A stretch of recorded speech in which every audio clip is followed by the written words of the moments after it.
2026 तोंडावर आलेला आहे आणि 2026 पासून असे 26 नियम येणार आहेत की ज्या नियमांमुळे काही जणांना फायदा होणार आहे तर काही जणांना झटका बसणार आहे। तर हे 26 नियम कोणते असणार आहेत तेच आपण आजच्या व्हिडिओमधून पाहणार आहोत। सरकारकडून याचं प्रत्येक परिपत्रक जाहीर झालेलं आहे, काही नियम ऑफिशियली जाहीर झालेले आहेत तर काही नियमांचा जो उल्लेख आहे तो परिपत्रकात फक्त केलेला आहे, परंतु ते नियम पुढे जाऊन लागू होतील का नाही हे आपण सांगू शकत नाही। परंतु काही नियम ऑफिशियली लागू करण्याचा निर्णय सुद्धा सरकारने 2026 पासून घेणार असल्याचे सांगितलेले आहे। तर हे नियम कोणते आहेत तेच आपण आजच्या व्हिडिओमधून पाहणार आहोत। हे नियम महत्त्वाचं म्हणजे सर्वसामान्यांना लागू होणार आहेत, शेतकऱ्यांना लागू होणार आहे, तसेच शेतकऱ्यांना याचा फायदाच होणार आहे। ते नियम कोणते आहेत ते पुढे आपण पाहणारच आहोत। तसेच रेल्वे प्रवास आहेत त्यांना लागू होणार आहे किंवा घरगुती गॅस सिलेंडर वापरणाऱ्या ज्या महिला आहेत त्यांच्यासाठी सुद्धा अतिशय महत्त्वाचे हे नियम असणार आहेत किंवा सोनं चांदी याबद्दल सुद्धा अतिशय महत्त्वाचे नियम लावण्यात आलेले आहेत। हवाई वाहतुकीबद्दल सुद्धा अतिशय महत्त्वाचे नियम हे लावलेले आहेत। तर हे नियम नेमके कोणते आहेत तेच आपण आजच्या व्हिडिओमधून पाहणार आहोत, त्यामुळे व्हिडिओ स्किप न करता शेवटपर्यंत पहा। चॅनलवर पहिल्यांदा आला असेल तर अशाच महत्त्वपूर्ण अपडेटसाठी चॅनल सबस्क्राईब करा, त्याचबरोबर शेजारील बेल आयकॉन सुद्धा ऑन करून ठेवा, म्हणजे असेच महत्त्वपूर्ण अपडेट तुमच्यापर्यंत रेग्युलर पोहोचत राहतील। तर नमस्कार, मी पूनम आणि तुम्ही पाहत आहात पुन्हा एक नवीन अपडेट। 2026 पासून लागू होणारे नियम नक्की कोणते आहेत याची एक मी लिस्ट काढलेली आहे। प्रत्येक परिपत्रकात वेगवेगळे नियम आहेत, परंतु आपल्याला प्रत्येक परिपत्रक प्रिंट करणे हे शक्य नाही, त्यामुळे आपण एक लिस्ट काढलेली आहे आणि ती लिस्ट मी तुम्हाला आज वाचून दाखवणार आहे। नक्की कोणते नियम आहेत तेच आपण आजच्या व्हिडिओमधून पाहूयात। तर 1 जानेवारी 2026 पासून बदलणार आहेत आपले पैसे, आपली नोकरी किंवा सरकारचे बरेच असे नियम आहेत की ते नियम लागू झाल्यामुळे आपल्यात बरेच बदल हे होणार आहेत। सामान्यांमध्ये बदल होणार आहेत, सामान्यांच्या जीवनावरती याचा परिणाम सुद्धा होऊ शकतो। पाहूयात पहिला नियम कोणता आहे तो। तर बघा, पहिले तर 2026 मध्ये जनगणना होणार आहे। तुम्हाला माहित आहे 2026 मध्ये जनगणना होणार आहे, याची तयारी सरकारने आतापासूनच सुरू केलेली आहे। सरकारकडून तयारी सुरू आहे, तुम्हाला माहित आहे याची तयारी आतापासूनच सुरू आहे। 15 जानेवारी 2026 पर्यंत सर्व राज्यात कर्मचाऱ्यांची नियुक्ती केली जाणार आहे, म्हणजे सर्व राज्यामध्ये कर्मचाऱ्यांची नियुक्ती केली जाणार आहे यासाठी जनगणनेसाठी।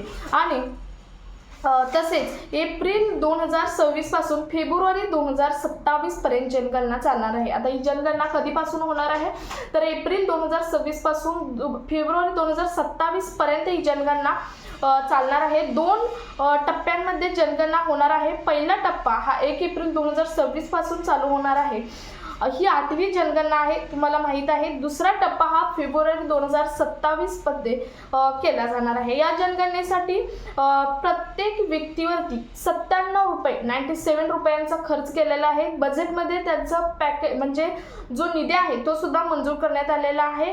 11,718 करोड रुपयांचे बजेट मंजूर केलेले आहे। सर्वात महत्त्वाचं म्हणजे ही जनगणना पहिली वेळ अशी आहे की ही जनगणना पूर्णपणे डिजिटल पद्धतीने जनगणना केली जाणार आहे। त्यानंतर सर्वात महत्त्वाचं दुसरं म्हणजे 1 जानेवारी 2026 पासून 8वे वेतन आयोग केंद्रीय कर्मचाऱ्यांना लागू होणार आहे। बघा, 8वे वेतन आयोग 1 जानेवारी 2026 पासून लागू होणार आहे। केंद्रीय DA/DR बेसिकरित्या यामध्ये मर्ज केला जाणार नाही। अतिशय महत्त्वाचे अपडेट आहे, DA/DR यामध्ये बेसिकरित्या मर्ज केला जाणार नाही। वित्तमंत्री पंकज चौधरी यांनी संसदेत ही माहिती सांगितलेली आहे की 8वे वेतन आयोग औपचारिक रूपामध्ये गठीत केले आहे आणि याचे काम चालू असल्याचे म्हणजे सुरू झालेले सुद्धा आहे असं सुद्धा त्यांनी संसदेमध्ये सांगितलेलं आहे। त्यानंतर पुढचं अपडेट असणार आहे रेशन कार्ड बद्दल। 2026 पासून रेशन कार्डसाठी फक्त ऑनलाईन अप्लाय करता येणार आहे, म्हणजे तुम्हाला कोणतेही प्रकारचे कागदोपत्री अप्लाय करता येणार नाही, तुम्हाला ऑनलाईन अप्लाय करता येणार आहे। ग्राहकांची समस्या दूर करण्यासाठी सरकारने हे डिजिटल पाऊल हे उचललेलं आहे, म्हणजे तुम्हाला घर बसल्या आता रेशन कार्डसाठी अप्लाय करता येणार आहे। पूर्णपणे ऑनलाईन पद्धतीने रेशन कार्डची सर्वच कामे तुम्हाला ऑनलाईन पद्धतीने करता येणार आहे। तुम्हाला रेशन दुकानाजवळ जाण्याची कोणतीही गरज भासणार नाही. तुम्हाला सर्व प्रकारे ऑनलाईन पद्धतीने रेशन कार्ड हाताळता येणार आहे. त्यानंतर बँक लोनवाल्यांना मोठी खबर आलेली आहे. 2026 पासून आपला सिबिल स्कोअर अपडेट होणार आहे. महिन्यात 4 वेळा सिबिल स्कोअर हा अपडेट होणार आहे. बघा, या अगोदर फक्त 2 वेळा होत होता, आता 4 वेळा महिन्यातून अपडेट होणार आहे, ज्यामुळे ग्राहकांना त्याचा फायदा होणार आहे. म्हणजे एप्रिल 2026 पासून आपला क्रेडिट स्कोअर म्हणजे सिबिल स्कोअरसाठी लांब वाट बघायची म्हणजे लॉंग वेटिंग करावं लागणार नाही. दर महिन्याच्या कोणकोणत्या तारखेला बघा, दर महिन्याच्या 7, 14, 21 आणि 28 तारखेला आपला क्रेडिट स्कोअर अपडेट करता येणार आहे. त्यानंतर 2026 पासून आपल्याला चांदीवरती सुद्धा लोन घेता येणार आहे. सर्वात महत्त्वाचे अपडेट आहे. आतापर्यंत तुम्हाला फक्त सोन्यावरतीच लोन घेता येत होतं, परंतु आता 2026 पासून चांदीवरती सुद्धा तुम्हाला लोन घेता येणार आहे. हा नियम 1 एप्रिल 2026 पासून लागू होणार आहे. अलीकडेच रिझर्व्ह बँकने नवीन गाईडलाईन्स पण जारी केलेले आहे. Commercial bank, NBFCS, cooperative bank आणि हाऊसिंग फायनान्स कंपनीकडून हे लोन घेता येणार आहे. म्हणजे चांदीवरती लोन फक्त कोणत्या बँकेतून? Commercial bank, NBFCS, corporation bank आणि हाऊसिंग फायनान्स ज्या कंपन्या आहेत त्यांच्याकडून घेता येणार आहे.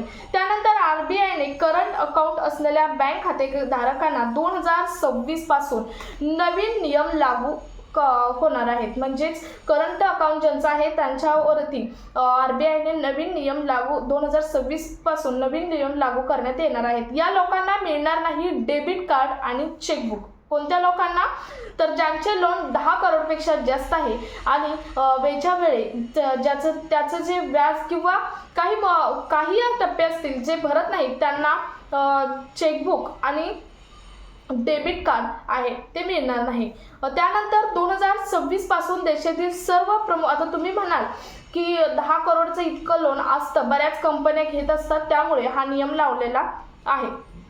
2026 पासून देशातील सर्व प्रमुख रेल्वे स्टेशनवरती ई-बाईक सेवा सुरू केली जाणार आहे. अतिशय महत्त्वाची रेल्वे प्रवाशांना अपडेट आहे ही.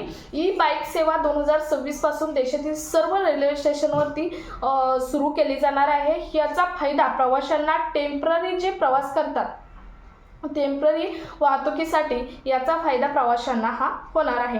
त्यानंतर पुढचा सुद्धा रेल्वे संदर्भातील आहे. सणासुदीच्या काळात रेल्वे स्टेशनवरती भरपूर गर्दी होते आणि त्यासाठी रेल्वे मंत्रालयाकडून अतिशय महत्त्वाचा नियम म्हणजेच अपडेट घेण्यात आलेले आहे. ती म्हणजे दिल्लीमध्ये एक अपडेट झालेले आहे की होल्डिंग एरिया, प्रत्येक देशातील प्रमुख जे रेल्वे स्टेशन आहेत त्या रेल्वे स्टेशनवरती होल्डिंग एरिया तयार केला जाणार आहे. होल्डिंग एरियामुळे या एरियामध्ये प्रवाशांना बसण्याची, पाणी पिण्याची किंवा बाकीच्या ज्या काही प्रवाशांना उभा राहून त्रास होतो त्यावेळी त्यांना आराम करण्याची सोयसुद्धा तिथे केली जाणार आहे. म्हणजे दिल्लीमध्ये हा होल्डिंग एरिया तयार केलेला आहे. देशात सर्वत्रच हा होल्डिंग एरिया तयार करण्याचा निर्णय हा रेल्वे मंत्रालयाकडून 2026 पासून लागू करण्यात येणार आहे.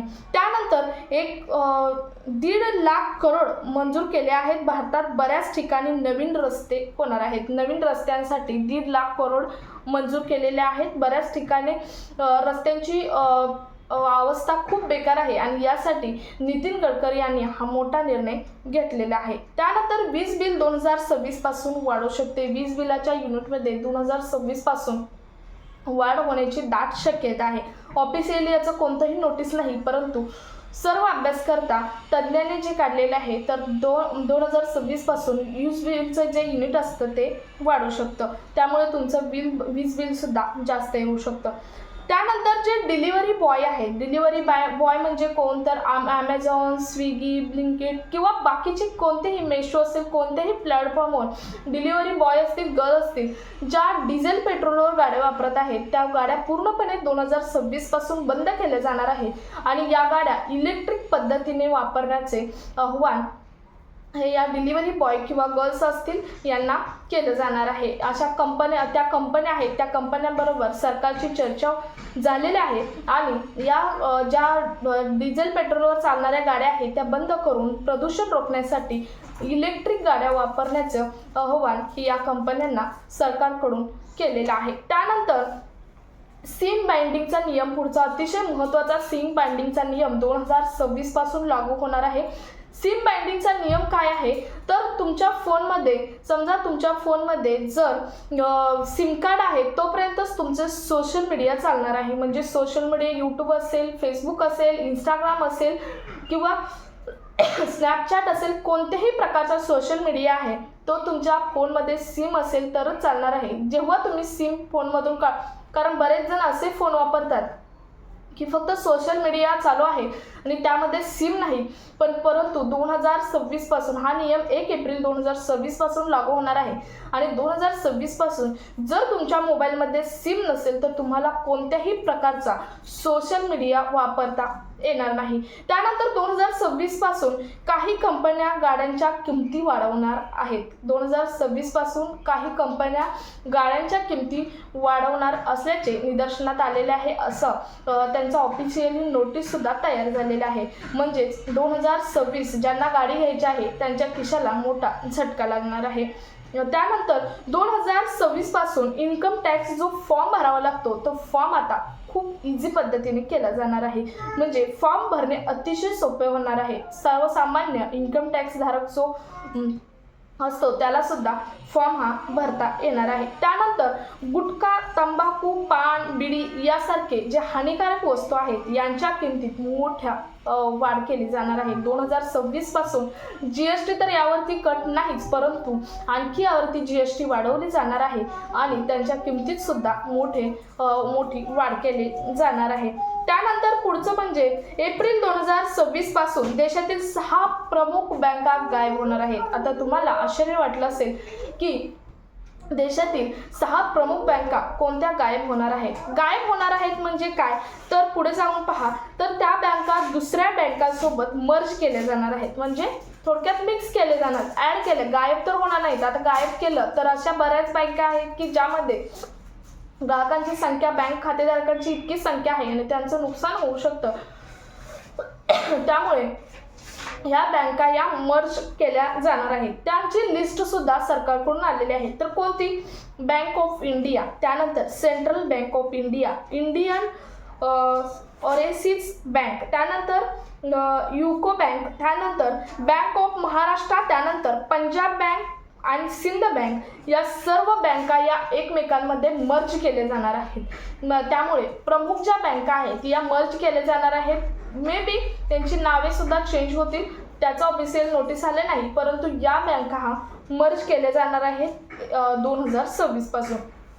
त्यानंतर 2026 पासून सोशल मीडियाच्या बाबतीत अतिशय महत्त्वाची बातमी म्हणजे 2026 पासून 16 वर्षाच्या खालील जी मुले आहेत त्या मुलांना सोशल मीडिया वापरता येणार नाही. सोशल मीडियाच्या बाबतीत अतिशय महत्त्वाचं ही एक अपडेट आहे. तुम्हाला माहीत आहे बऱ्याच ठिकाणी आता इतकी सोशल मीडिया वापरण्याची आदत मुलांना झालेली आहे की 16 वर्षाच्या खालील जे मुले आहेत ते 99% मुलं हे सोशल मीडिया वापरत आहेत. त्यामुळे 2026 पासून 16 वर्षाच्या खालील मुलांना सोशल मीडिया वापरणं हे बंधनकारक केलं जाणार आहे. त्यानंतर भारत अमेरिकामध्ये LPG बॉन्ड झाला आहे.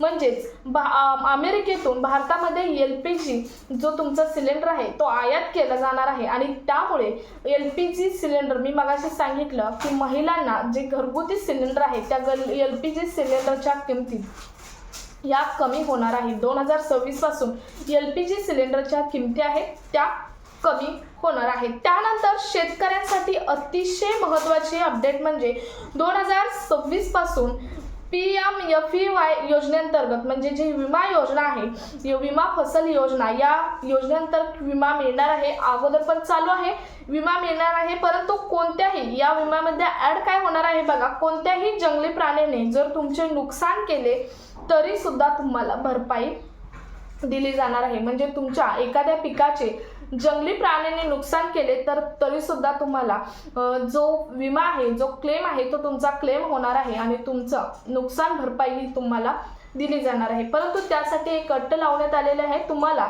यासाठी 72 तासाच्या आत सरकारला क्लेम करणं हे महत्त्वाचं आहे. म्हणजे तुमचा विमा क्लेम करणं म्हणजेच पुढे पोचवणं हे महत्त्वाचं आहे, तरच तुम्हाला ही भरपाई ही मिळणार आहे. तर अतिशय महत्त्वाचे हे नियम होते की 2026 पासून लागू होणार आहेत। हे सर्वसामान्यांसाठी नियम आहेत, बँकधारकांसाठी, बँक जे खातेधारक आहेत त्यांच्यासाठी नियम आहेत, रेल्वे प्रवाशांसाठी नियम आहेत, शेतकऱ्यांसाठी अतिशय महत्त्वाचे नियम आहेत। अतिशय महत्त्वाचे हे जे नियम आहेत ते 2026 पासून, काही नियम जानेवारी 2026 पासून लागू होणार आहेत, तर काही नियम एप्रिल 2026 पासून लागू होणार आहेत। सो हा व्हिडिओ जास्तीत जास्त ठिकाणी शेअर करा। भेटूयात पुढच्या एका नवीन अपडेट सोबत, तोपर्यंत धन्यवाद।